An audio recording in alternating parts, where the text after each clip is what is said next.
Good afternoon, everyone, or good morning for those on the West Coast. Well, welcome to the Paddlesport Trade Coalition's informational webinar. This webinar is open to all interested parties, but obviously we want to send a special word of welcome to all of the supporters, sponsors, and members of the PTC, and we hope that you'll join us if you're not already a member. We're excited to have you here with us today and are looking forward to meeting with you. My name is Pamela Dillon. I serve as staff for the Paddlesport Trade Coalition. I'm pleased to serve as your on-air hostess today for today's webinar with the assistance behind the scenes from Kristen Place, your associate representative to the PTC Board of Directors and the publisher of Rapid Media. Rapid Media is the media sponsor of Paddlesports Trade Coalition, and we are appreciative of all of their support. Before we get started, I just wanted to go over a few housekeeping items. This webinar is being recorded and will be available via a link shared with all who have registered. We'll also post that link on our website. And to safeguard against background noise, all participants are currently muted during the duration of the webinar. But at the end of the webinar, we've included time for a live Q&A session. At that time, if you'd like to ask a question live, please raise your hand. There should be a little reactions icon at the bottom of your screen. And we will unmute you and let you ask your question live or make a comment live. Here's a brief overview of today's webinar. We've scheduled up to 90 minutes because we know that there'll be most likely a number of questions, and we want to allow for group discussion. You'll be hearing from a number of PTC members of the Board of Directors. We encourage your engagement. We do expect a large number of participants today, and we want to hear from you. We've already mentioned that you can use the Q&A feature at the bottom of your screen. So look for that Q&A. If you have specific questions that you'd like to ask anytime throughout the presentation, some of those we may actually respond to live, or we may just include a link or a response directly back to you. We'd also like you to use your reactions feature to indicate your level of support. There's also another feature there called chat. So there's a number of ways you can interact with us here. We will be monitoring all three, but if you look in the chat feature right now, you'll see a number of links that have been posted to some of the survey results, executive summary, some graphs and other illustrations for the content that we'll be covering today. To get us started on this very important topic, we want to welcome our PTC Executive Director, Jeff Turner. So I'll turn it over to Jeff. Thanks so much, Pam and Kristen. This is really going to be an incredible topic today, I think. Really happy you all come and joined on. It's still building, which is great. Before we get into the topics here, though, I wanted to just send a couple of reminders. As you all have seen, maybe not all of you, but many of you have seen, next week, Saturday, June 14th, is Go Paddle Day. We have built a website, gopaddleday.com, where you can get all of the information you need, any of the tools you might need to do your own social posts. We really encourage everyone to, over the next week, to participate. There have been some awesome exposure in social over the last couple of weeks, and a lot of very, very positive feedback for Go Paddle Day. So again, Go Paddle Day is across North America, not just down here in the US, but certainly up in Canada. And we're all very representative of that, obviously, here with the crew that we have on today's webinar. The other thing I want to remind you of is that we announced very recently that the PTC Collab, our annual meeting and product showcase, is shifting from Oklahoma City over the last year. We're disappointed we're moving on from them, but we may eventually get back to Oklahoma City, but we're moving into Charlotte. And very, very happy to be in partnership with the ACA. They have their 150-year celebration. 54, is it? What is it, Pam? 145. 145. Okay, good. It's 145 year birthday, and we saw an opportunity to collaborate with also one of the great associations of this industry, and that'll be all happening down in Charlotte, October 15th to 19th, and you'll start to see more information coming out from us over the next couple of weeks for registration for that event. And we're all looking forward to that. Please, do your very best to participate in both Go Paddle Day, and we really hope we can see you all down in Charlotte next October. And there's going to be a lot going on this summer. We've really seen over the last few weeks and months a lot of initiatives coming up for PTC. Obviously, this one that we're in right now is this bridging the gap topic, and I just wanted to draw your attention to some maybe on our website. One of our core bulkheads of strength is voice. And it was fully our intention here to bring with PTC to be able to create discussion topics like this, like we're doing right now today, to step into potentially the polarizing topics and discussions that exist in our industry. And I think the other thing is that we also want to be able to serve as guides to discover new ways. How can we build this industry together with all constituents? So not only facing the hard topics, but also hopefully PTC can help guide all of its members and all the industry into new ways of thinking. And again, we don't have our own. There's no agenda here other than trying to create an environment where we can have these conversations, and that's really truly what we're trying to do. Engagement for this topic, bridging the gap. That title actually came from our discussions down in Oklahoma City at the collab last fall, and really was one of the strongest topics we got in feedback out of the collab. And we've had such tremendous response to the survey that the information, as Pam laid out, has been not only emailed to you prior to this, but also is available for you to grab the links at the bottom of the screen. So the survey response is good. It's a good mix of all of our constituents. And with no further ado, I'm going to pass. Oh, actually, I've got to introduce your facilitators. Pam, maybe the next slide would be great. So we have four awesome facilitators for today's discussion. Simon Coward from AQ Outdoors up in Calgary, Matt Gerhardt, Four Corners Water Sports in Colorado, Jason Eccles, Bending Branches Aquabound. We all know Jason, that's such a strong paddle company. And then Ted Keys, who runs one of the great rep groups in our industry, Ted Keys Industry. Sorry, Ted, I just stumbled on your name. All four of these people are really dedicated. All four of these people also are on the board for the PTC. And in fact, Simon serves as our vice chair as well. So I think that the engagement that you're going to see from these four, as well as the other members of your board, we're all here for the industry. And with that, I guess I will pass it on to Simon.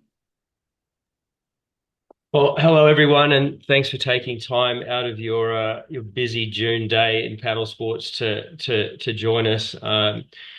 My name's Simon Coward. I live in Canada, and I run a retail store up here in Calgary called AQ Outdoors. And so just to sort of lay this out as far as like framing the conversation, I think this is obviously a hot topic, and it's something that's been a hot topic for a number of years now.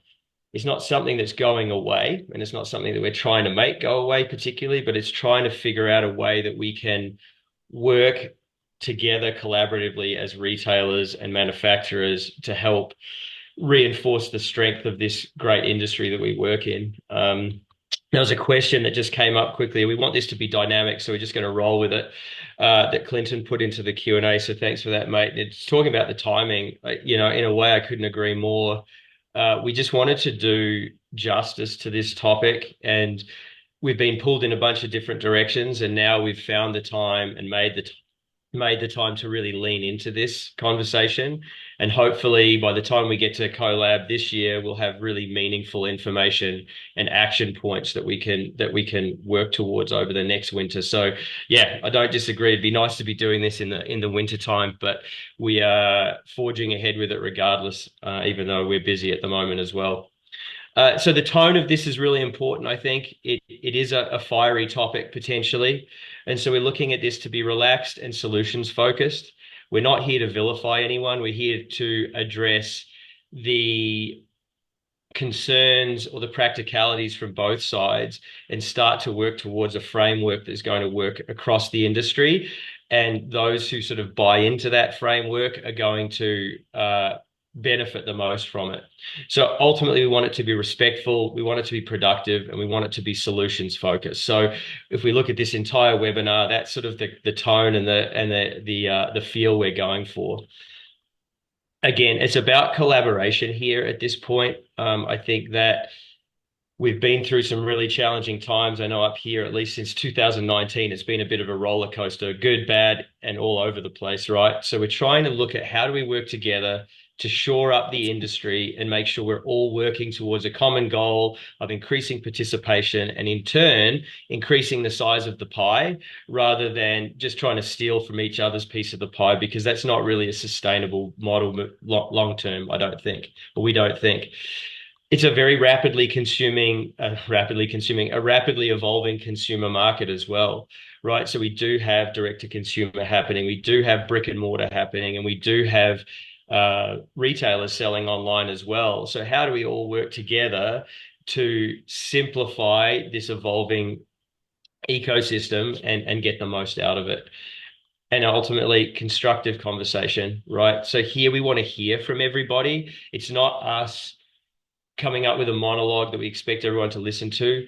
We've all been in the industry for a long time, the people on this committee and the board, and we do have ideas, but we don't have all the ideas, and we certainly don't have all the solutions. So we hope to hear from you all about that.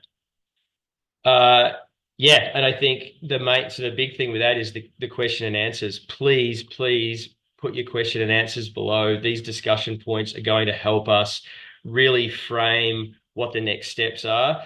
And I can speak for myself and for the people on this committee that we've put in a ton of time, a lot of hours off the side of our desk to try and put this webinar together and already sort of set up the skeleton of the future steps.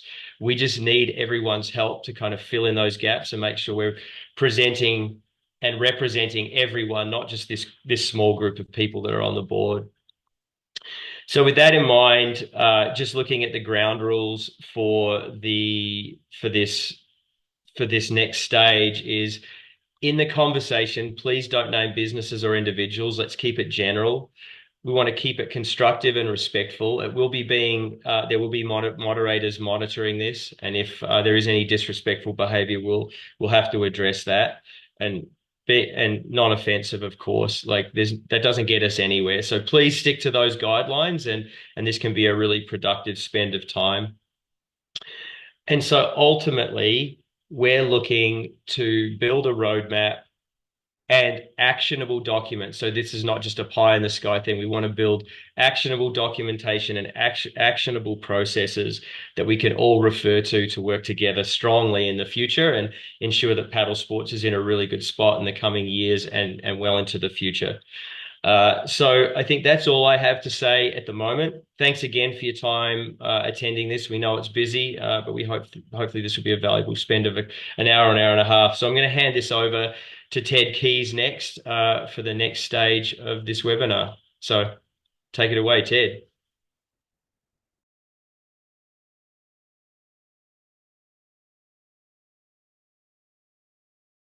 Ted, you're muted.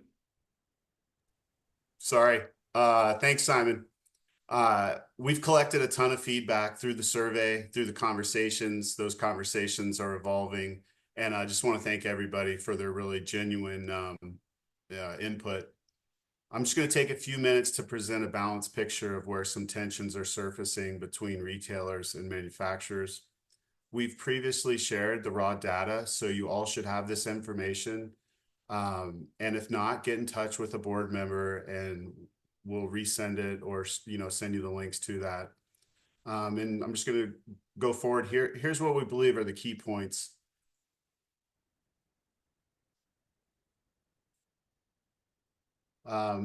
The summary, we sent out an executive summary of the survey insights.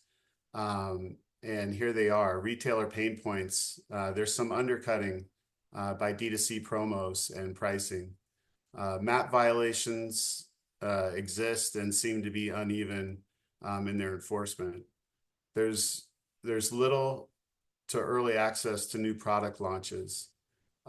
Inventory risk and misalignment with preseason orders. Manufacturers selling through discounted third-party platforms has created a lack of some brand trust, and local community support has seemed to eroded in how we promote brands and products and the sport in general. Just continuing here with some manufacturer pain points. D2C wasn't raised as a major concern at CoLab, but other issues were. Limited feedback and data from retailers, a need to maintain customer relationships and grow revenue, pro-deal abuse and channel conflicts, a lack of retail support during new product launches, the high cost for retail programs without a measurable ROI, increased competition from online-only or D2C exclusive startups. These have created key divides, and a lot of retailers and reps are worried that the current trend will damage our long-term relationships. Brands believe retail relationships are still sustainable. Brands feel D2C and retail marketing spend is balanced. This is something that retailers strongly disagreed with. Just ending here with a quote, it's not about who's right or wrong. It's about getting clarity on where we stand so that we all work to protect margins and share the burden of inventory as the industry rebalances after the pandemic. So there is still a gold standard we should all reach to attain. And Jason and Simon are going to probe that question, and just turning this over to them. All right, so it's back to me again, just briefly here. So I think we've been in the process over the last little while, like actually the last sort of 6 or 8 months. So this was something that was going on in the winter. We've been reaching out to a variety of manufacturers and retailers and trying to get, and with the surveys as well, along with individual interactions, trying to get the pain points and the areas of concern and the areas that are going well from each side, because I think that's a really important place to start if we want to look at gold standards, because gold standards don't only work for one like area, whether it's retail or manufacturers. It has to be something that works across the board. And so obviously I'm wearing a retailer hat in this conversation. Jason, who's also going to be discussing, is from Bending Branches, and he's wearing that manufacturer hat. So I think, what does gold standard in direct to consumer look like? I think that it's not going anywhere. A lot of businesses started out as direct to consumer. Like, you think about NRS back in the day with Bill Parks, it was catalog sales. They started out with that and moved into retail. And so, I think it's not going anywhere. We just have to figure out how it works ethically and works for both teams. And so, in that reaching out, we've come up with a massive list of feedback from people. We've tried to aggregate that into a short, sort of digestible list that I guess are the most common themes that we've seen. And so we're gonna kind of move along into the next slide, which has a summary of some of the best retailer practices. So we've got to think about this a little bit. So these best retailer practices came not only from retailers, but also from manufacturer feedback as well. So what do the manufacturers see as the role that retailers play in the overall ecosystem of paddle sports, right? For me personally, I'm speaking personally here, is, I think that we are on the ground, we're getting the product in front of people, we're able to talk to it, we're able to share our experiences with it, and we can be very tactile in that experience with the consumer, which is something that the internet and AI and such still has a very hard time of doing. So there's something sort of irreplaceable about that at this point, at least. And so when we're looking at these gold standards for retailers, what we, and I say we as a retailer, need to bring to the table if we want to be operating at that gold standard is having highly trained and engaged staff. If we're in specialty paddle sports, I think it's very challenging if you bring someone who's not a paddler into a retail environment selling highly technical equipment. We need to take the time and we need to spend the money on training them up so that they can provide that customer experience and that knowledge. Now, that ideally would be with the support of manufacturers, but I think that is one of our roles that would help us elevate what we're doing to a gold standard. I know for me personally, I'm just going to speak super anecdotally. I'm shooting from the hip here entirely because I'm not going to read off a slideshow. Is like with the event side of things, leading up to COVID, we ran so many events, so many demos, kayak races, meetups and the whole thing. And then COVID happened. And I tell you what, it was one of the biggest reliefs I had was like not have to run events every weekend. And I got to hang out with my family and that kind of thing. And it's been a bit of a slow roll for us to get back to that again.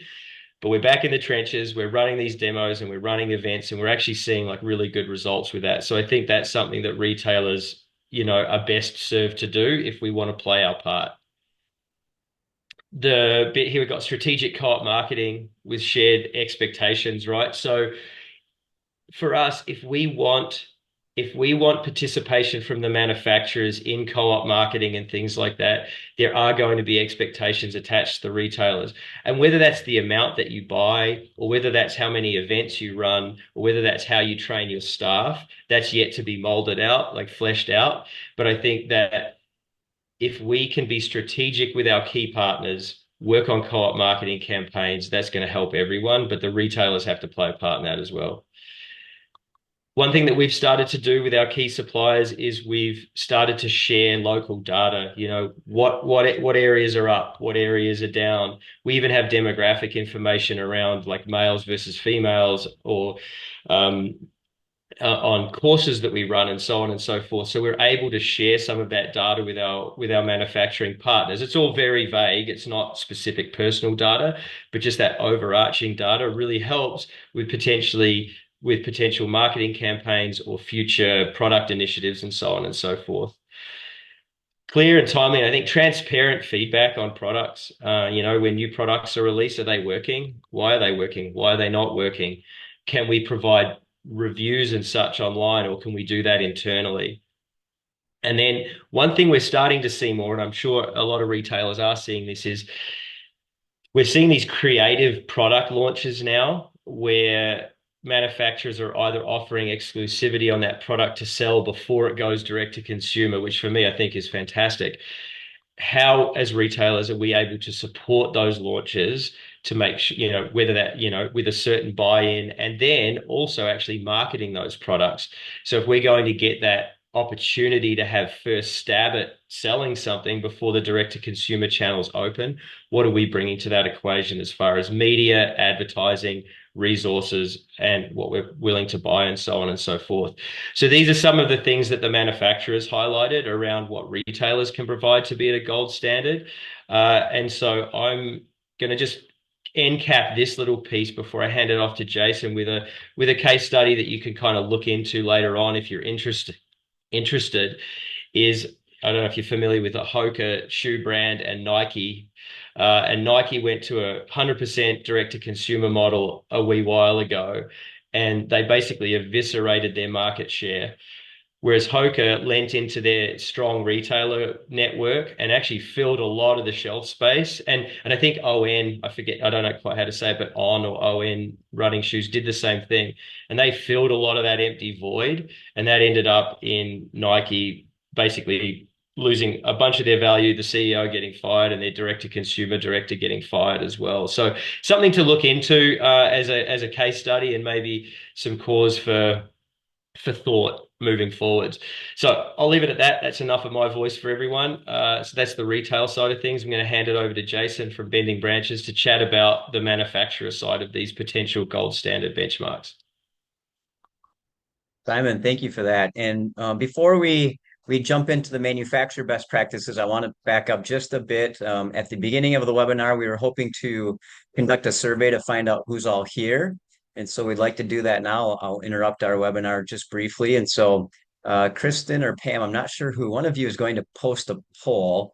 And if each of our participants, all of you attendees out there, if you would indicate your membership category for us right now on your screen as it's popped up. Once we have that, then we'll continue to roll forward.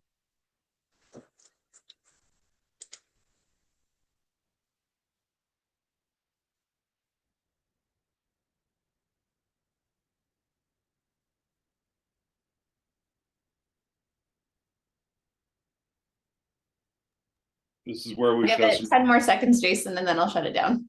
Perfect, thank you. This is where we should have some nice music, I think. Some elevator music. Yeah, perfect. All right. So again, just as Simon mentioned, we've been collecting information, not just from this survey that many of you filled out, but from conversations and research that we've been doing in the past number of months. And we're going to float into the manufacturer best practices. Oh, and before we pop in here, see, we got our membership category from this webinar. We have 25% of our participants today are retailer outfitters, 55% brands. We have one sales rep, four associates, and 6 of you that are not yet a member or not sure. So hopefully we can convince you 6 to join the PTC today or at some point in the future. All right, thank you. So as we've been collecting this information, we're trying to create a starting point of what does a benchmark or what does a gold standard benchmark look like for both retailers and manufacturers. And on the manufacturer side, some things that have popped up in recurring themes are having reliable, accessible co-op support. So as Simon mentioned, having demos and providing instruction at the retail level really will strengthen our industry and is a foundational factor to growing our sport. But that costs money, that takes time, that takes energy. How can we as manufacturers support our retailers in that effort? Consistent MAP enforcement. And when we're thinking about D2C and growing our industry, if we're training our consumers to always be looking for sales, that's competing against keeping healthy margins for both retailers and brands. And those healthy margins then allow us to reinvest in marketing and co-op and whatnot. Territory-based commissions or kickbacks from D2C. So in an environment where we're coexisting with retail network, online retailers, and direct-to-consumer from the brands, is there a way to provide some financial support for the retailers who are that boots on the ground and providing physical access to the product that we as brands just do not have access to on our own? Stock rotation flexibility for seasonal product, realistic, transparent pre-order timelines. So having expectations that, don't put the onus on the retailer to be thinking 12, 18 months in advance of a season that they're maybe not able to predict. Prioritizing local retailers in online experience. And so thinking about ways for these to happen that that can be beneficial in a win-win scenario for both the retailer, the brand, and ultimately all of our key stakeholders, which includes reps and ultimately our end customers. So again, this is just a starting point. This isn't an exhaustive list. This is a place for us to start from and have some conversation around. And so next slide, please, Pam. So again, we're trying to identify what does this look like in the, at least in the few ideas that have been thrown out here that have been collected. We would like to start using these as a mirror. So what, how do these all stack up and what's realistic to aim for? And so asking the question using these benchmarks as a mirror, how are each of us as entities or participants in this industry, how are we measuring up to those ideas that were just presented? And how will we measure up to them going forward? So with that, I'd now like to invite Matt. So Matt is going to highlight some ideas and concepts with promise. So I'm going to turn over to Matt Gerhardt with Four Corners River Sports. Matt, over to you. Great. Thanks, Jason. So I think we can all agree that our industry is struggling, and a big part of that is lack of new paddler participation. And I think that D2C kind of plays into that in a big way, as well as excessive discounting, pro deals, all that. Specialty paddle shops are really struggling because they're having to compete directly with the brands that we're carrying. I don't see many shops anymore that really have any sort of paddle school, and they're struggling to keep dedicated staff because of low pay, low margins, all of the above. It's become a race to the bottom that goes on, and while we wonder where did the core market go. I think that we do have a really unique chance in this industry because of how niche, how tight it is, to really do something unique here. So I hope that by starting this dialogue, we can really figure out a way to move forward as an entire industry and grow and foster not only our businesses, but also the community that we all love so much. So I really think that the way to do that is finding a way to pivot back to a more mutually beneficial relationship between manufacturers and retailers. And I think you guys all agree because obviously you're here today. Obviously, the ideas that I'm going to present here are my own and not necessarily a representation of everybody on the board. But I think that they will need some further detailed analysis to be fully implemented. But I think at the core that these could be good places to start. I think obviously we need a unified brand and retail omni-channel strategy. We need to grow the industry together as a whole. We can't just be trying to pick and piece, the scraps from the market. We really need to bring everybody up together.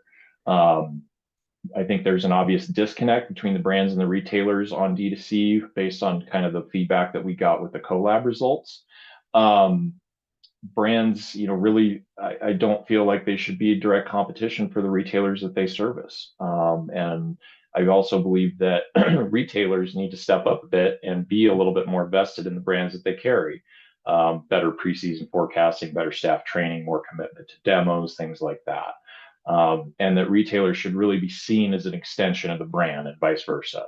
Obviously, something needs to change, but I really think that moving forward, some of the main issues are obviously D2C, pro dealing, and excessive discount and map either violations or excessive map windows. So in my opinion, I truly believe that brands are abusing the pro deal model just as much as the consumers are. Pro deals and industry discounts don't need to be looked at as just another inside sales channel. The excessive selling on third-party sites really needs to stop, as do the pro marketing emails that go out. That you're doing nobody any favors in the industry by doing that.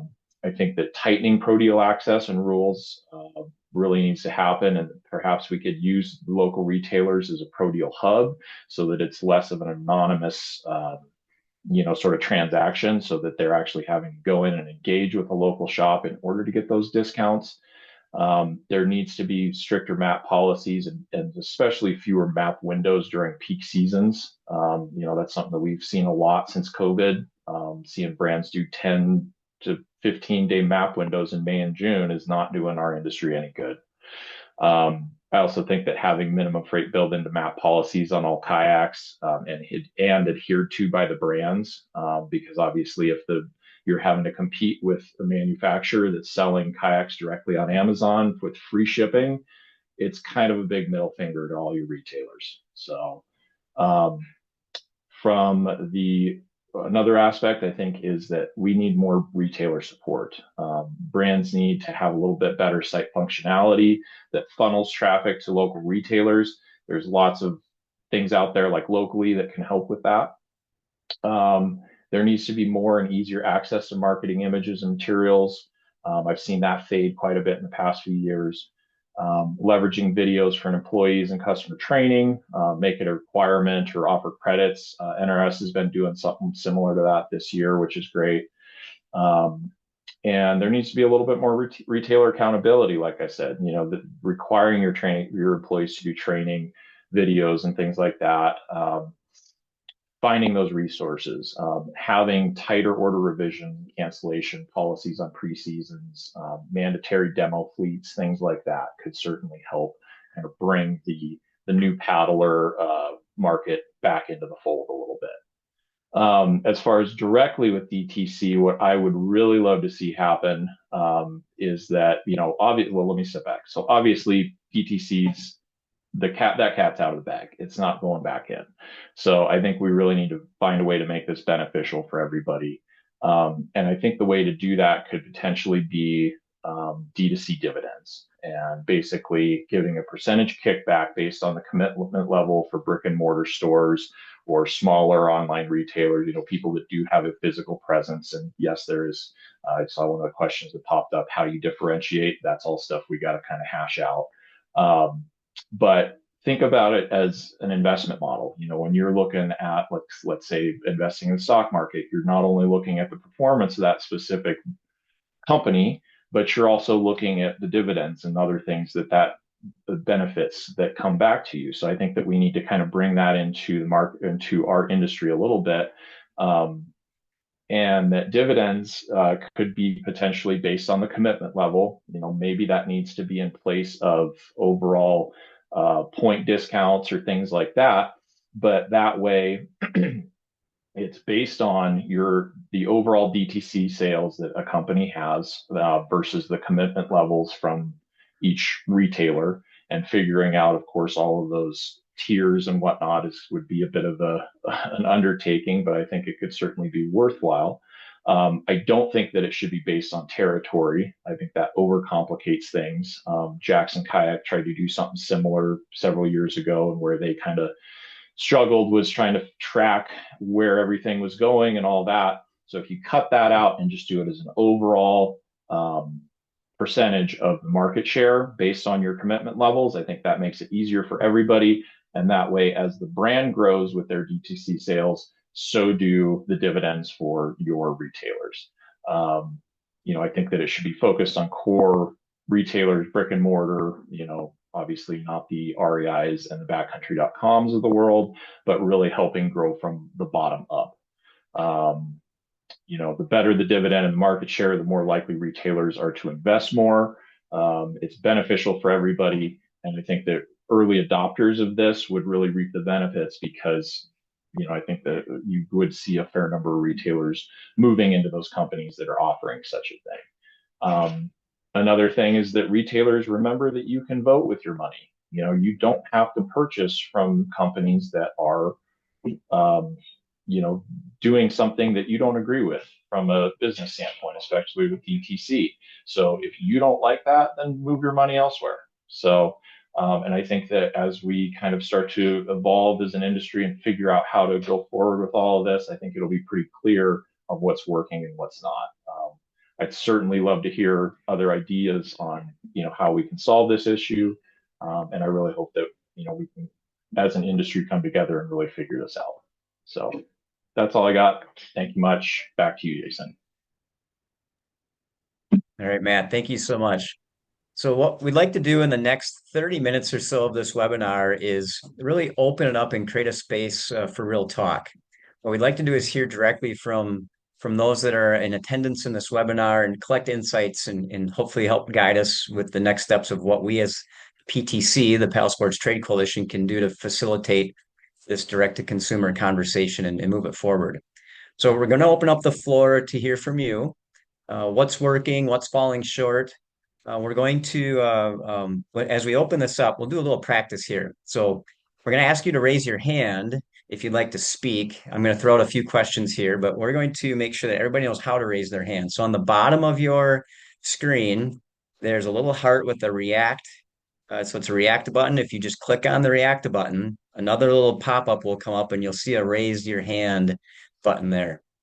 So if everybody would just want to just practice that right now. And I'm only doing this because it took me 4 Zoom meetings to actually figure this out. So if you've never done this before, don't feel bad if you can't. But it's in that React button at the bottom. You click on the React button, you open up the next little window, and you have your raise hand. Okay, thank you. So now we got one hurdle out of the way here in our conversation, which is getting your hand raised. So what I'd like to do is, in opening this chat discussion, just give you start with just one question to think about.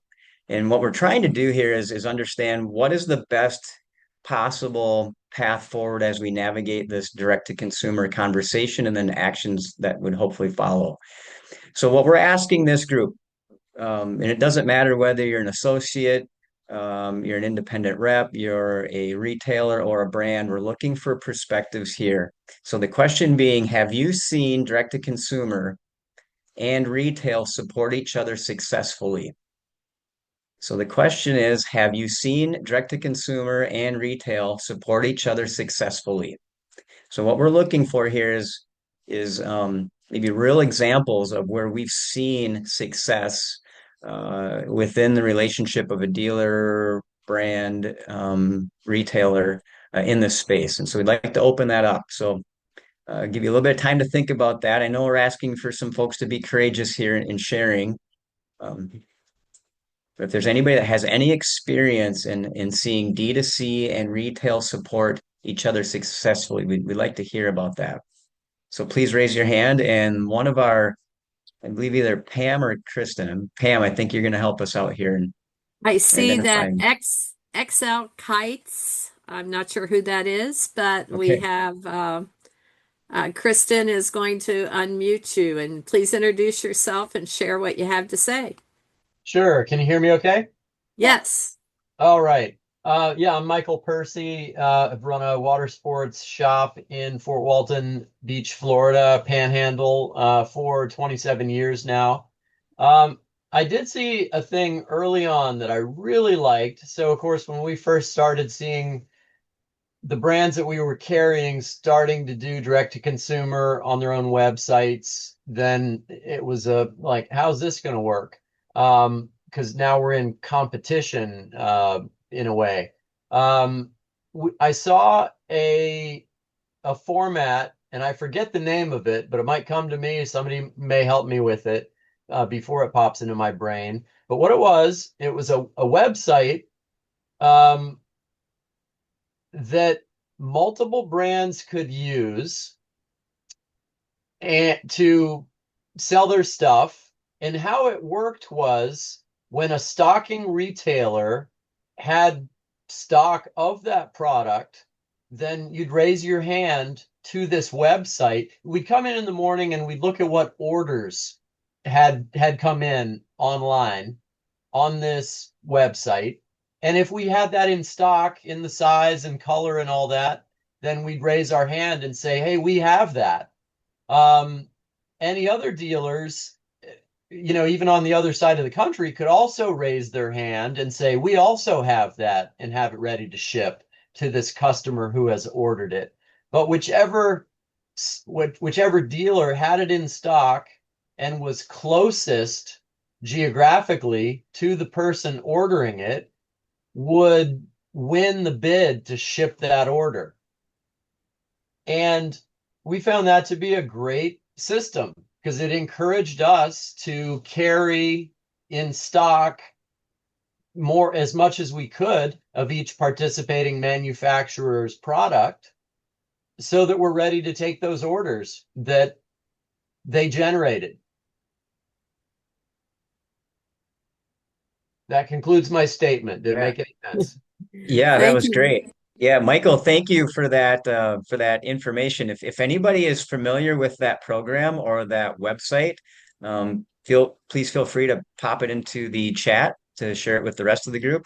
If not, And Michael, we might follow up with you after this webinar if you can find out where that was. But we Yeah, appreciate that. it changed its name, and it I don't know why it fell out of adoption.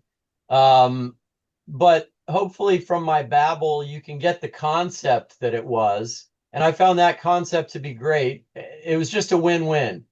And I don't know why it went away.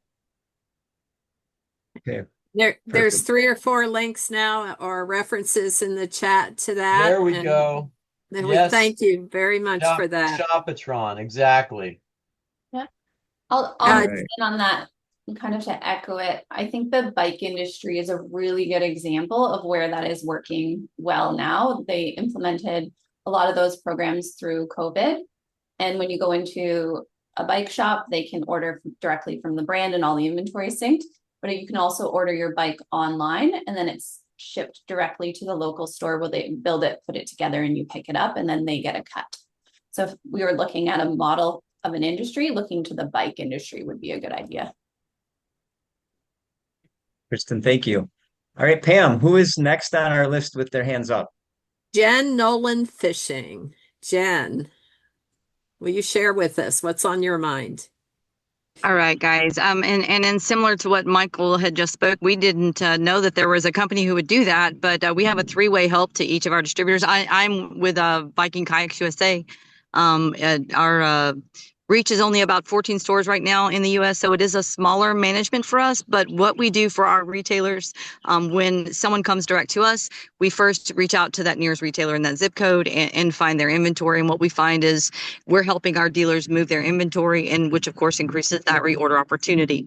Secondly, if that dealer does not have the inventory, our promise to that dealer is if we have it in stock, we will sell and ship to that customer, and that commission will go to that dealer so they don't lose that, and then that would go toward their next order. And then in the third way, we guarantee a buyback in October of each year. So if they brought in a fleet, this is just a guarantee and a promise. If they don't move their fleet, that we will buy that back or apply that on credit toward new boats the next season. So those are just the ways that us as a smaller company have been able to make great relationships. So it's comfortable when there is a situation where someone comes direct to us. Again, with only having 14 stores, you can imagine that we do have, oftentimes that people are coming to us because we haven't gotten much far off the coast yet, but we're certainly moving upward this year. And that's it. That's our 3 ways that we do that to help bring revenue back to our dealers and move their inventory and keep that relationship good on D2C. Jen, thank you for sharing. That's greatly appreciated. We enjoy your thoughts there. Okay, I see another hand up, Pam. Yes, Brian DeFow. And Brian is muted, it looks like. Yo, hey, this is Brian from Confluence Kayak and Ski in Denver. And we have some ski, we have a ski company that we work with that does a really good job with the making sorry about that. That makes things work out really well by giving really early announcements of their new products to retailers. So I feel like as a retailer, a lot of times new products come out and we don't even have them in stock. So we don't have the opportunity to do any marketing or back end promotion of the new products. So this company gives really early announcements of the new products to retailers so that we have a chance to market and so that we have a chance to get the word out and help promote those types of things. They don't do pro deals on new products the very first season that they're launched. So there's 0 pro deals on new products to help drive the sales of those new products. There's no discounts on new products. So there's no map windows they're not included in any of those other promotions.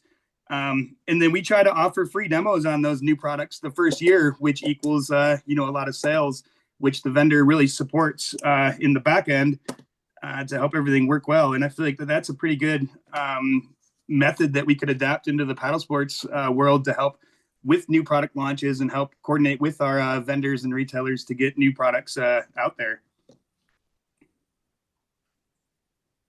All right, Brian, thank you for sharing. Extremely helpful. We appreciate your participation. All right, We Pam, have who's both. next? Ted Keys has had his hand up for a while, and we also have Brad Stevens. So we'll go to Ted first. One of the things I wanted to bring up that I came across was, I keep seeing the 15% off every day for your email acquisition. And on a D2C, I think that conditions consumers that discount is always there. I understand there's an IP address and that it should shut it off, but I don't know how much that's policed. And I just came across the raffle idea where do you want to enter a raffle, to win, a $500 item, a 700 or 1,000 or more, to win a boat, and then in lieu of giving 15% off for just your email. And it seems like manufacturers could save a lot of money if they weren't 15% off and they weren't conditioning the discount is available if you want to participate in paddle sports. So I just wanted to share that, like, a lot of manufacturers could shift to a raffle. And then, there's all these events that we have, and we have a national Go Paddle Day now. And then if we could give away those at a local event in conjunction with a retailer, to just help out. And just an idea I'm throwing out there.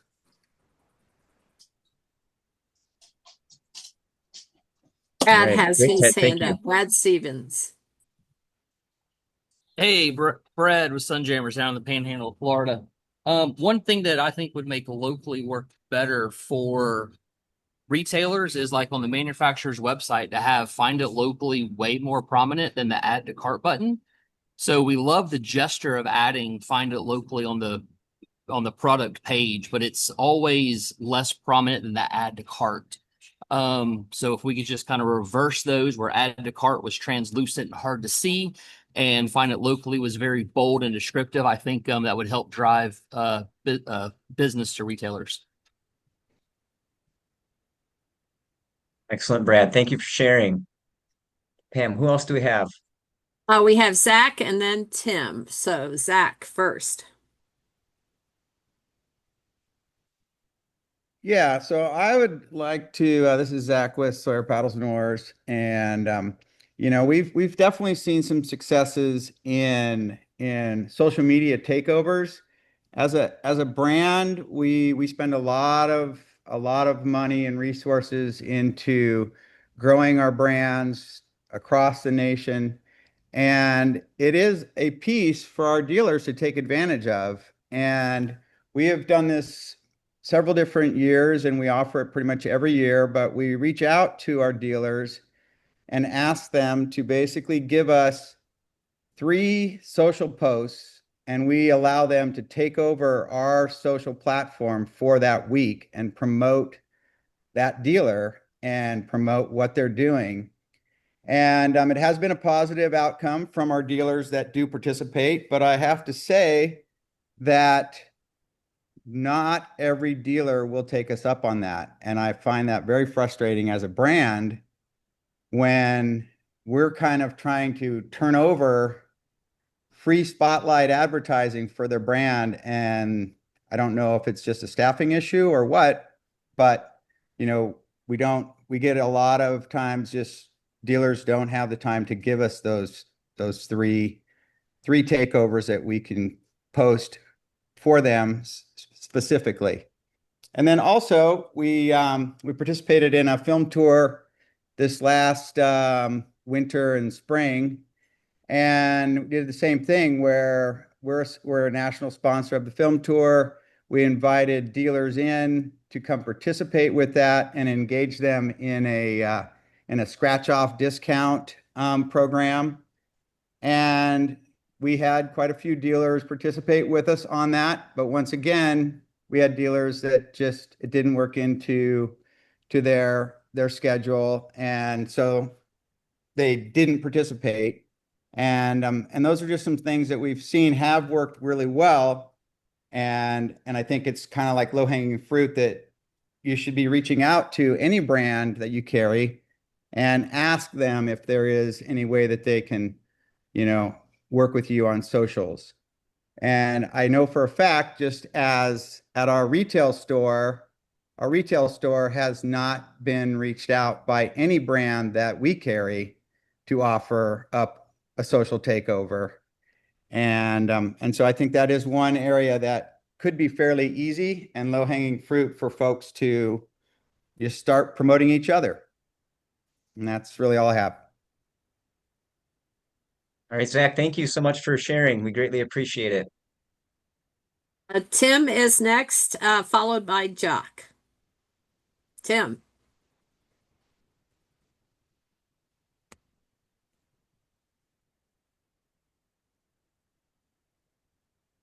You're up, Tim.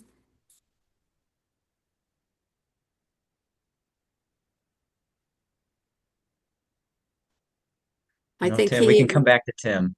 Let's um, move on. We can come back to Tim. I think he's unmuted now. So There you Tim, Oh, go. can you hear us? Hey, There you go. hello, all aloha. right. I'll figure this out. So fairly new retailer, been in the industry for a really long time, but I just opened my own shop about 3 years ago.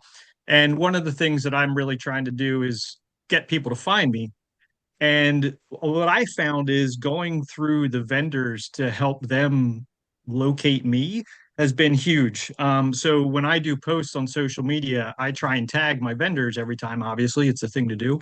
But what I noticed is when the vendor shares my post, it goes out to such a broader market that I can't touch. Like as my small brand new shop, I can't even come close to a market like that. So when then, for example, I just became a Melker dealer,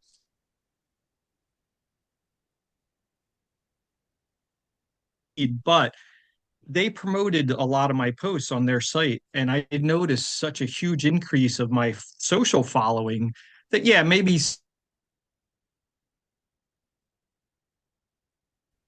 market for You're me, and I think it's really big for me for being a small shop. But also the other thing too that we did, I do a lot of demos here, and I'm right on the river. And last year when I did my demo day, Suspends actually gave me a raffle item to raffle off for my demo day. And I thought that was such a cool thing to, kind of show. And then we'd send a picture of our event and they would actually promote it on their sites as well. And I found that was really great to communicate between the two, between the vendor and myself. And then draw a little bit of extra, value to that demo for the customer because hey, they're going to win something out of this. It's really cool.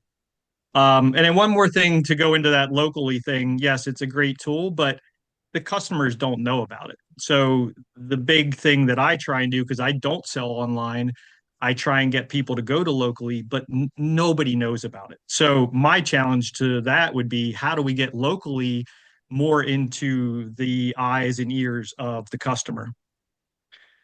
Thank you, Tim Swavely, Keystone Land and Sea. Mahalo. Great, Tim. Thank you so much for sharing. It's great. All right, Pam, who's next? Jock is next, followed on deck by Ed McAllister.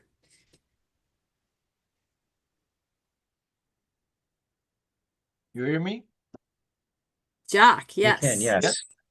A quick question. I attend to a few webinar on PDC, and so it's the big thing, direct to customer. But who is doing direct to customer? How much is it for their business? Wouldn't be interesting to have some numbers? There's more brand on the webinar today, so it would be easy to identify what are we talking about. How much is it important for everyone? Because it's challenging for sure, but what is it exactly? Do we have the picture? What is the represent of the business? I think it's a question to ask. Yeah, Jacques, that's a great question. And we as the PTC don't have the answer to that question. But But in our recent, yeah, we're a group of brand that can just looking at the number of brand today, it would be easy to throw some numbers and have an idea of what we're talking about. yeah, exactly. Because we So spend if a lot of time around that, but we don't know how much it impact really. right. It pissed So off everyone and every retailer, but for how much? right. So if you look at and I'm not sure, Jacques, if you've looked at the survey feedback yet, but there is information in that survey where we did ask brands what percent of their business is direct to consumer. So it might not be the full picture that maybe you're thinking about here. Yeah. Maybe we can get there, but in that survey, if you look through the information, it'll provide some feedback as to what's the brands who took the survey where they're at in both D2C now and where they hope to be in the future? It's just that if it's the main topic for the PDC, I mean, we got to know more about the impact on every retailer or brand. Great. I believe that. Are there any retailers out there who would like to maybe address Jacques' question?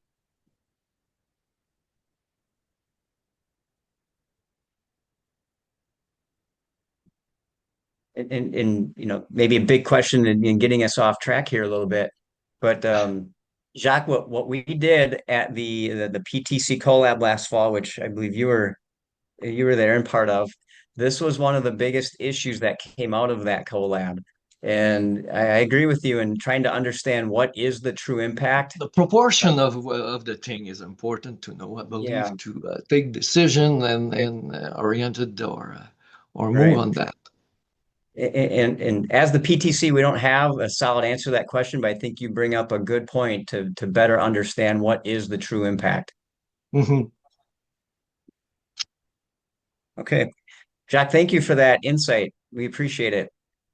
Okay, Pam, is there anybody else that has their hand up on the question of have you seen D2C and retail support each other successfully?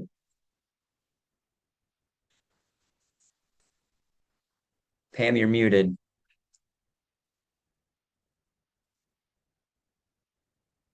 Sorry. Ed McAllister and Brad Stevens, you still have your hand up. I don't know if you want to keep it up or you have another question after Ed. But go ahead, Ed. Yeah, thanks. I guess mine's a little more general. And sorry to maybe deviate a little bit, but this subject's been around for over 35 years we're discussing, and it seems like during that time it's always sugar coated, and we've never really gotten down to the real issues of the problem. And I think until we do that, that we can't solve it. There are vendors out there and retailers that do it right. There are also those that do it wrong, extremely wrong in both cases.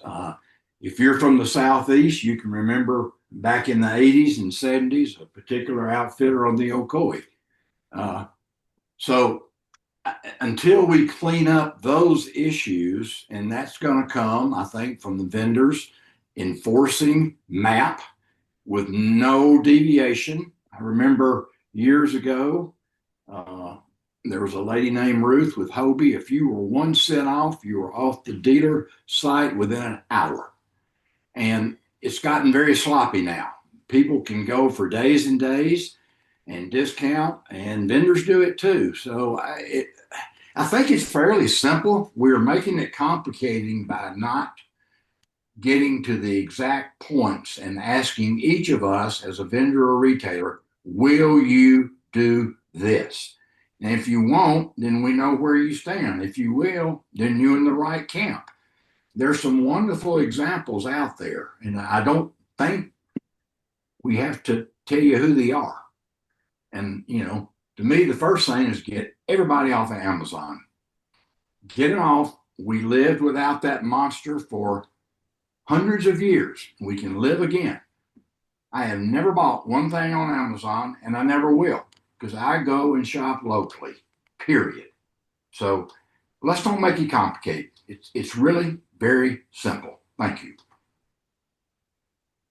Ed, thank you so much for participating and contributing. We greatly appreciate you. All right, Pam, any other hands? Yes, we have Dan and then we have Caleb. Dan is up next, and I also see that Ted wants to speak as well. Right. Dan is muted.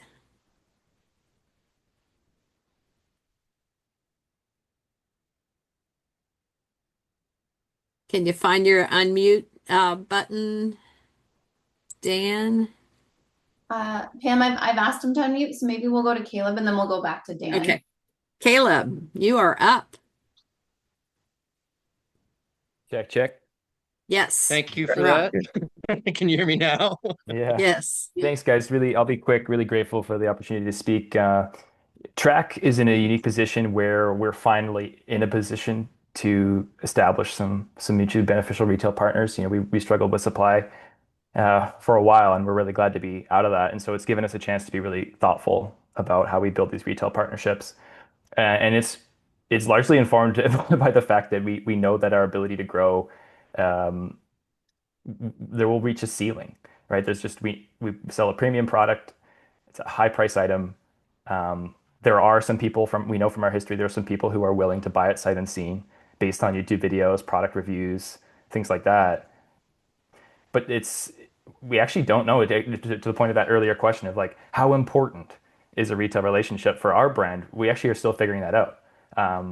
We know that there's a significant portion of our leads who discover our product through marketing or through testimonials or reviews who will never commit to the purchase until they can see it, until they can touch it.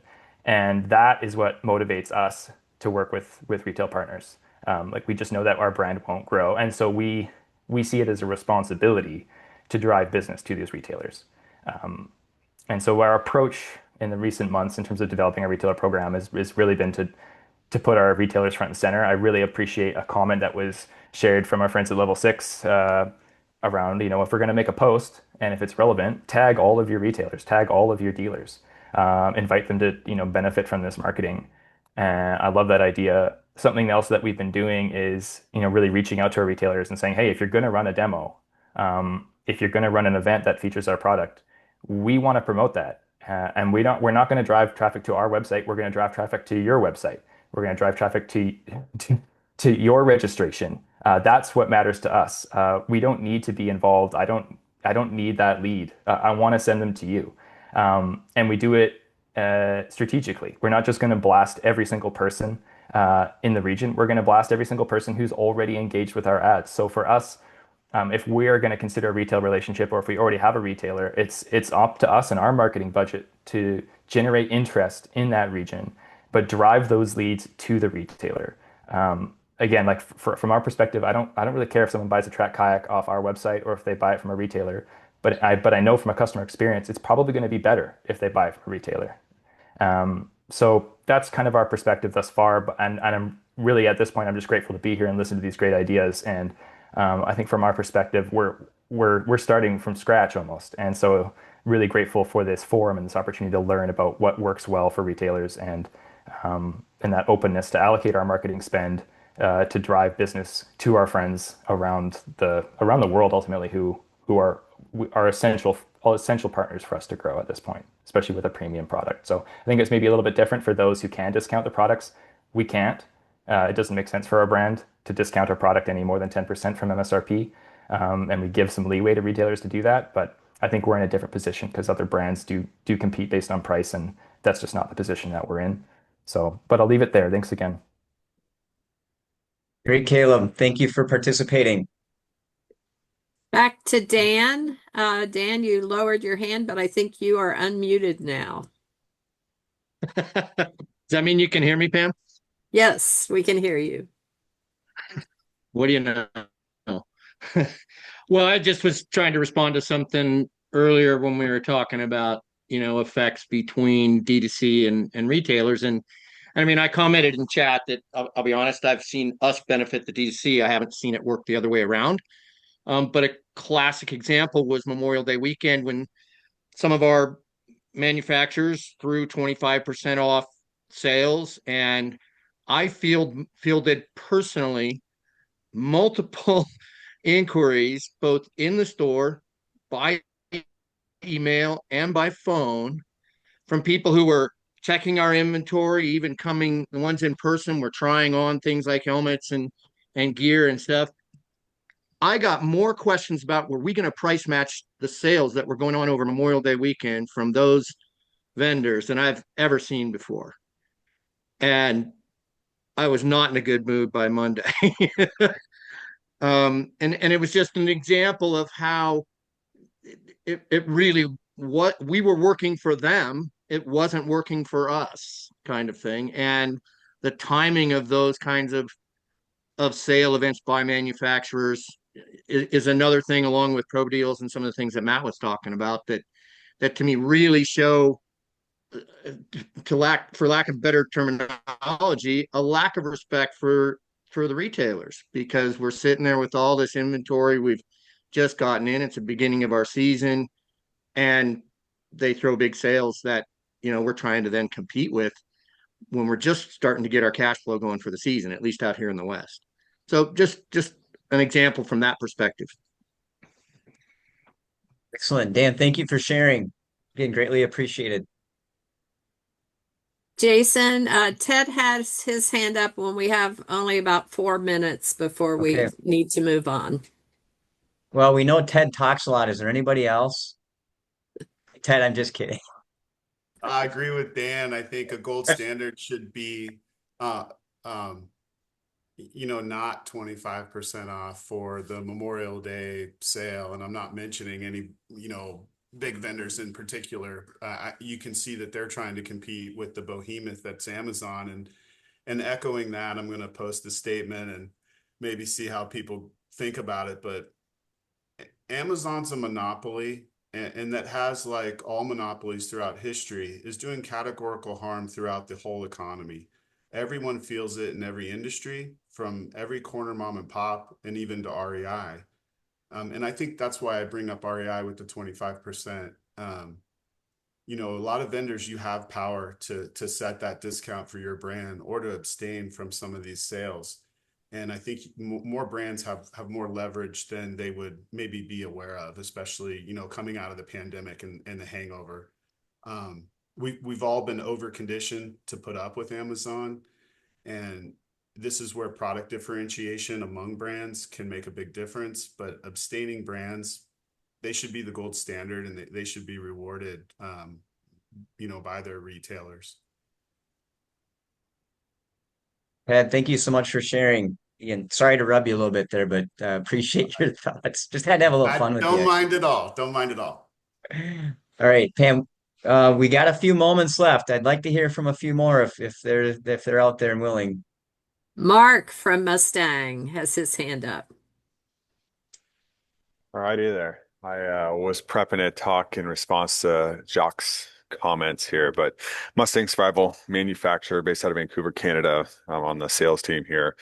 And, from our perspective, D2C websites in our world are actually an extremely low percent of our business. I know I'd get myself in hot water if I said what the percent was, but it is really low. And the more people I actually share that information with, they're like, "Oh, I didn't realize that." And it comes across us as a brand that we're really trying to promote and push our sales and try to steal for sales from our retailer, but it's really not. We're looking at it as an opportunity to how do we continue to grow awareness of our brand.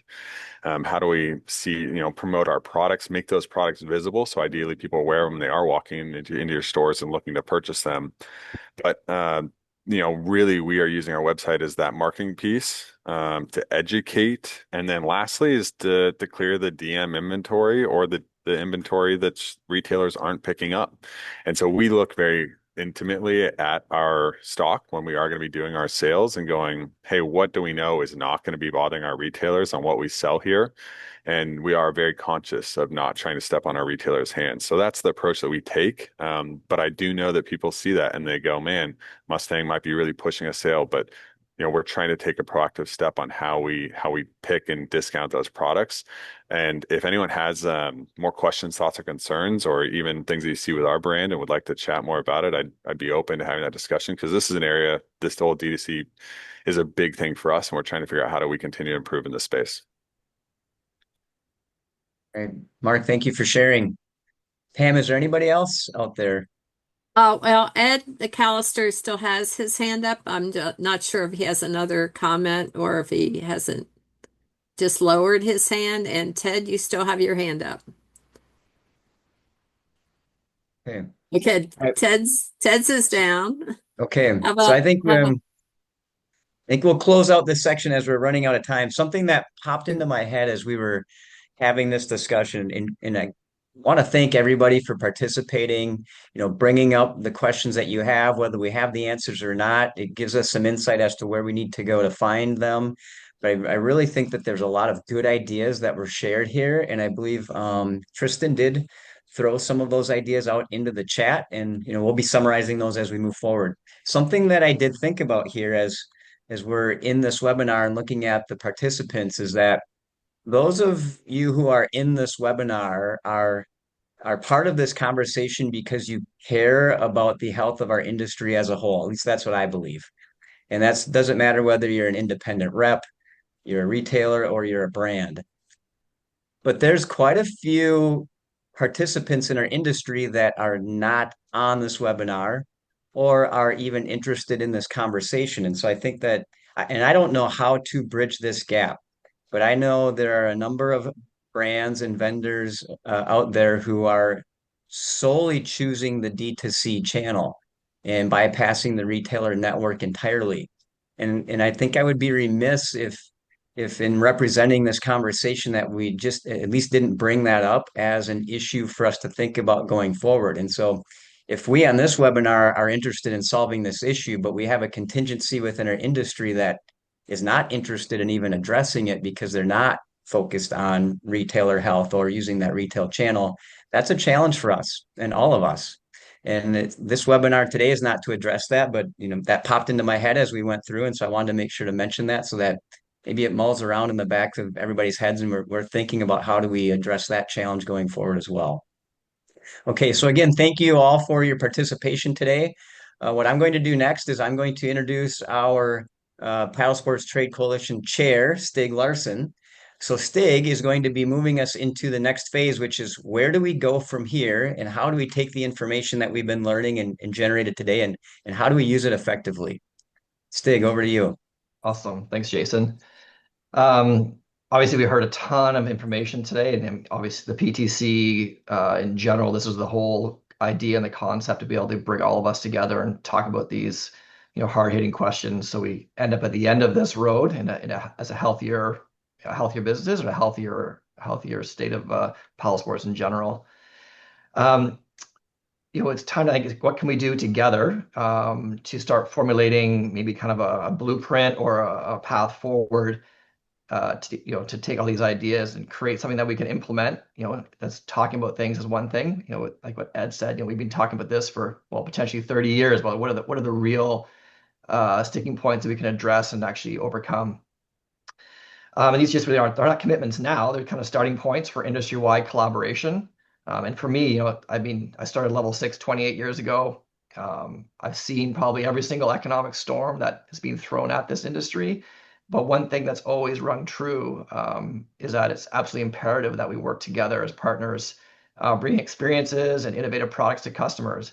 And it's never been, the relationship has always been the best when the brands and the retailers work together to engage consumers and also obviously create new ones.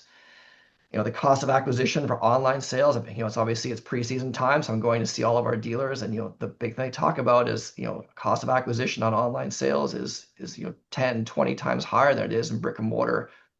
So brick and mortar is key for people to touch products and learn about the brand, to get the brand story, and then of course and create new customers. Simon had a super important comment at the very beginning of this.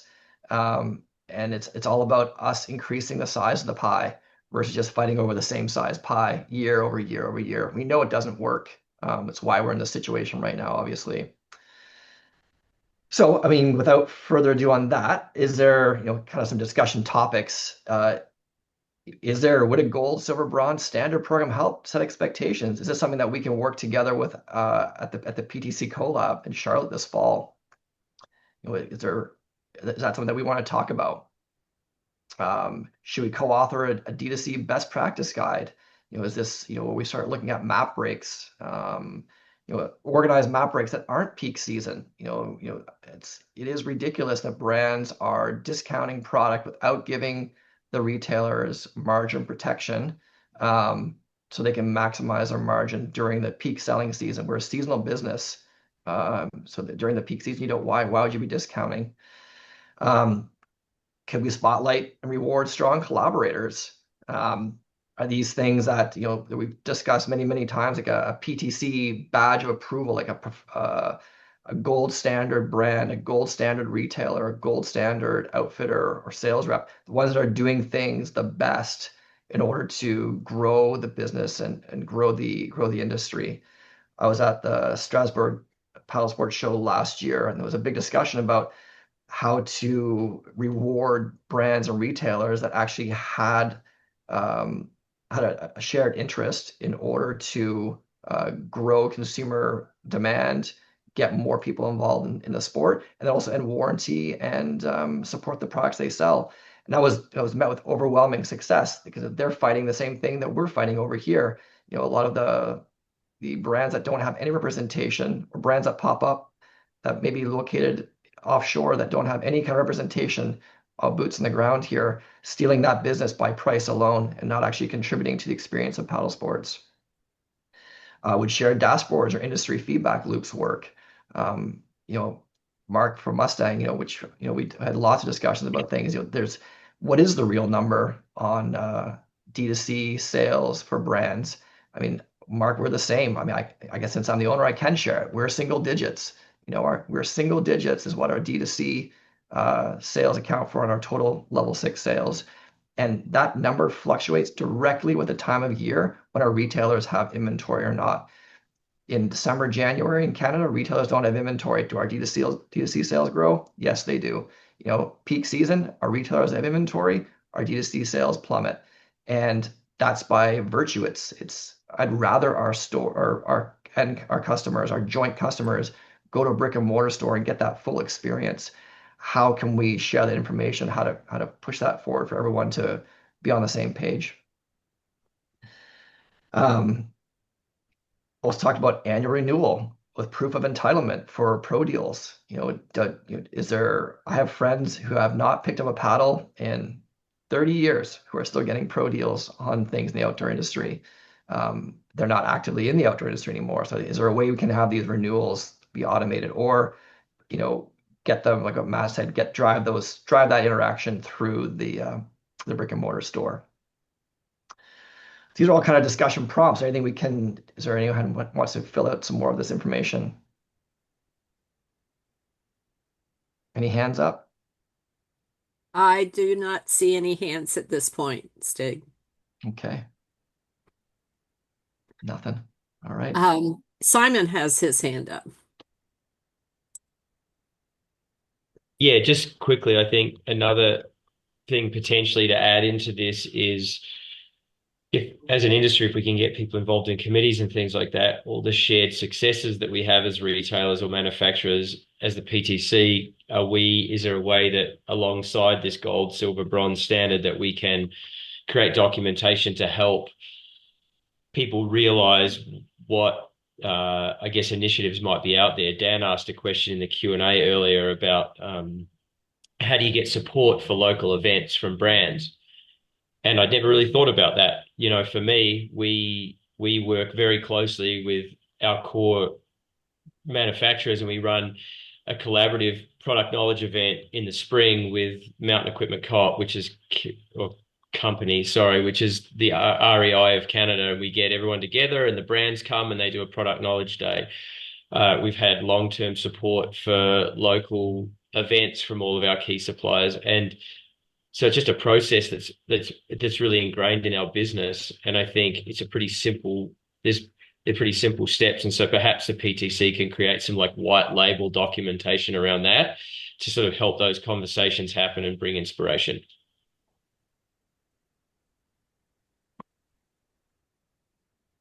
Yeah, I think Simon, I echo that too. Like having been on the kind of called the road tour right now, that is definitely the brands, the retailers that are being successful, the ones that are getting people involved in events, teaching courses, and then turning that new experience person into a customer by going into the store and fitting them up. When I start before level 6 started, I worked at an outdoor retail store and I ran the paddling department, and we did courses on Saturday, Sunday, and I guarantee you on Monday morning, they came in and they purchased all the things they tried. It was the way it was done. It's difficult. We kind of got lazy, I think, during COVID when sales were brisk and we weren't allowed to do some of the in-person courses, but we're back to the, I would call it the old days where you're out there and you're engaging new participants.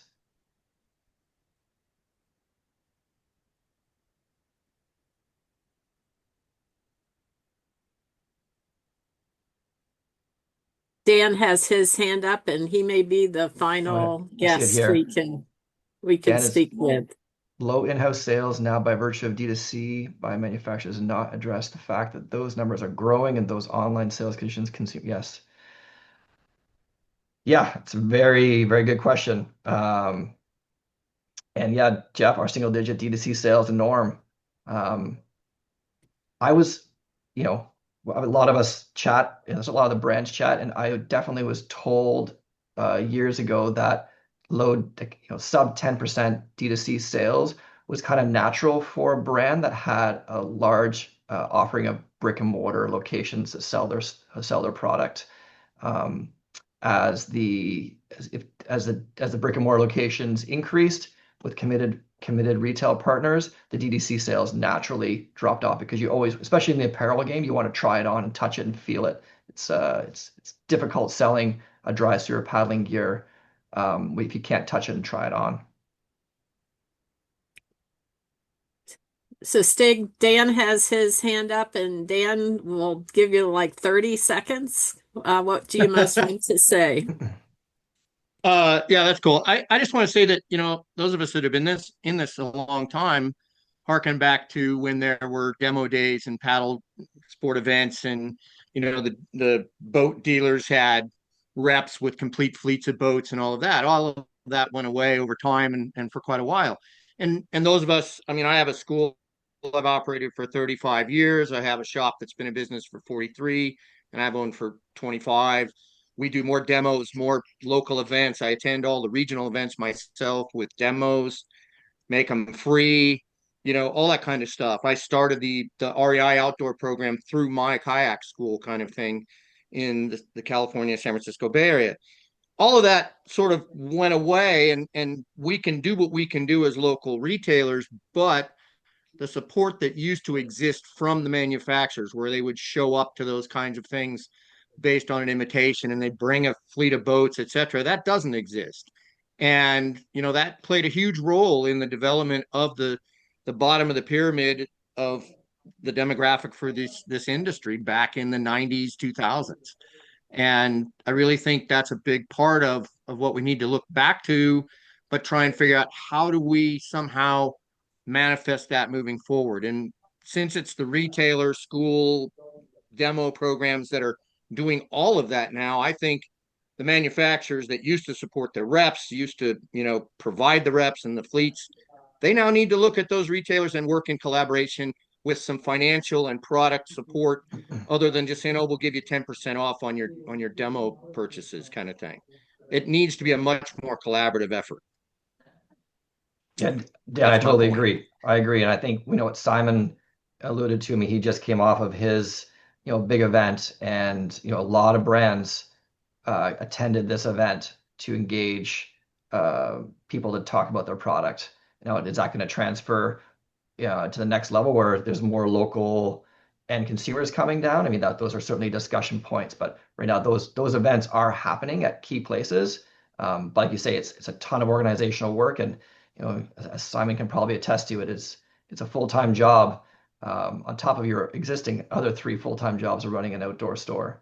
But yes, they do happen. I think when they're done right, the brands do support it.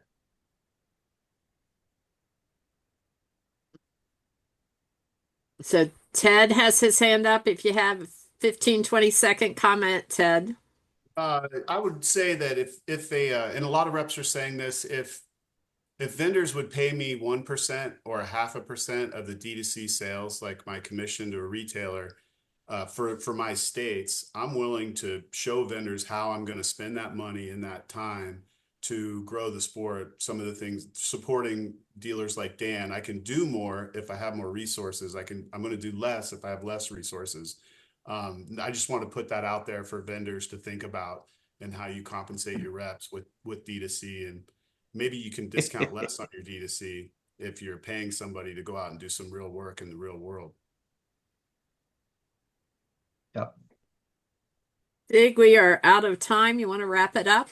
Yes. I mean, obviously, thank everybody for coming. Honesty, open communication, it's key for all of us here. Again, we're asking the hard questions, and hopefully tunneling our way to the difficult answers and that need to be addressed. And making sure we're putting our best foot forward to be a stronger industry. Next steps, the webinar will be shared. The recording will be shared soon. There'll be a working committee being formed. Please email us info@paddlesportstradecoalition.org. We are a volunteer board of 14 people. And I would tell you, we are hustling as fast as we can to get this industry back on track, but we need more help. And that comes down from these committees and volunteers. Obviously, join us 2025 PDC Collab, October 15th and 19th in Charlotte. It's going to be incredible. I think it's going to be a location that will attract a wider range, maybe of boat brands, because they're much more localized there. Be able to test product, talk to brand representatives, talk to see your peers, open your voice up in the different focus groups, ideally solve some of these issues or be closer to solving these issues that we've talked about. And of course, Go Paddle Day, June 14th. This initiative is solely designed to get more people, to make that pie bigger. And all of us can work together to do that. A bigger pie eliminates a lot of our issues that we have right now. We're all moving product at full, healthy margins through the proper channels, become a healthier industry. So yeah, thanks everybody for coming, and please go out on June 14th and paddle and support this sport. And I want to thank you all as well for joining us this afternoon. I thank Stig and Jeff and all the speakers that we've had, but especially those of you who stayed to the end and contributed your thoughts and ideas. If you're not yet a member of PTC, please join. You can visit us at our website, paddlesporttradecoalition.org.